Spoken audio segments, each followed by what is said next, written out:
Now, his word is a lamp unto your feet.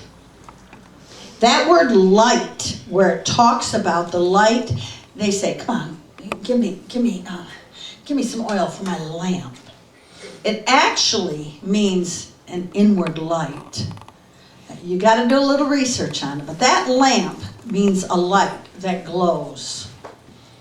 And I have seen a lot of people that have walked away from their faith in Jesus Christ. At one time, they were pure, and they had a lamp, and it was lit, but somehow the light went out. The only reason we believe that this is your salvation, that light that has gone out, is because you got to have your own. And they say, give us some of yours. And they say, well, no, we won't have enough of our own. If we share with you, we're not going to share with you. You go get your own. You are responsible to get your own salvation. And to love Jesus yourself. And to embrace salvation yourself.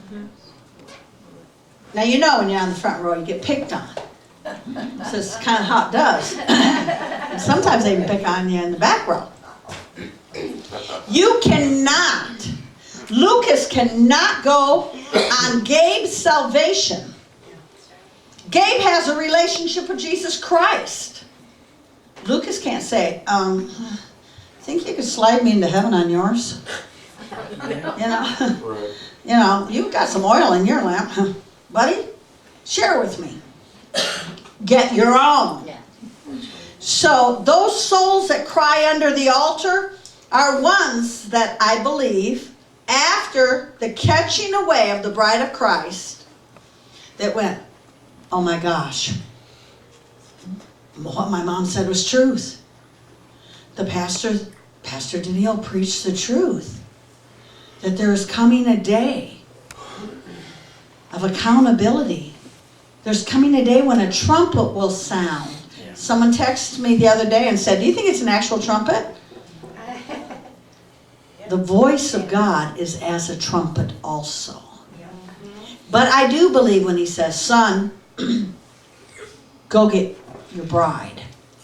That a trumpet, that the angel of the Lord blows a trump, supernaturally you will hear it. And go, hey, did you hear that? Now, I know I'm a little strange once in a while, and I hear things that other people may not hear. Sometimes I hear something prophetic. And I'll say, oh, I heard that. Erin, she's not here right now, but Erin with the little red-haired cutie little pie little girl on Sunday morning was drowning in the lake, in Lake Charlevoix. And she was maybe 7 or 8. I don't know, but I was like a 1/10 of a mile down, sitting by my mom, and all of a sudden I heard, save me, Grandma, save me. And I thought, and that was the first time I had ever had a close encounter of the God kind, where I heard something in the spirit realm, but I actually heard it with my ears. And I went, Mom, Erin's in trouble. Erin's in trouble. And my mom goes, what? I said, did you hear it? Did you hear it? She's like, no. Well, I'm up before she even finishes her no, and I'm searching the ground for a red-haired, long-haired little girl. And I'm running the beach, and I can't see her. And her hair's long, too. You would have saw it. Quite a contrast. She was like fire. She had hair like fire. And I'm looking, and I run all the way up to where swim school is at Whiting's Park. And they weren't in session at that moment. And I look around, I cannot see her, but I knew I heard what I heard. And I glance out, and at the end of a dock, a ways off the dock, is a little head, a little round head. And I just start booking it down that dock. I run to the end of the dock, and I launch my little body, which was littler then, off the end of the dock. And it's like up to my chest. And you know how hard it is to walk like this. And I see her, And I grab her and lift her up. And as I come on her, water is up to here, and she's doing this, dog paddling. And she's saying, "Save me, Grandma, save me." And I lift her up, and I looked down the beach, way down where the boats were and their campers were.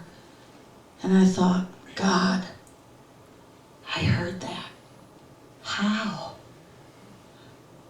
And I was puzzled. I was puzzled for years until occasionally God would let me hear or see something in discernment.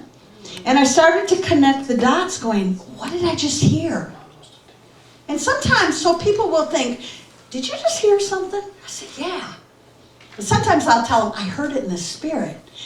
But when you hear it in the physical, and you will one day hear the trumpet of the Lord, not just internally, you will hear it audibly. Now, people that hear the weird noises in the sky and you hear the trumpets that sound like they're blowing all over different parts in the world, they'll go, is that a symbol? Is that a sign from the Lord? I'm like, I don't know. But if you need to get yourself ready, get yourself ready. Yeah, that's right. So these cries of the martyrs are ones that returned to the Lord during right after these seals begin to break open.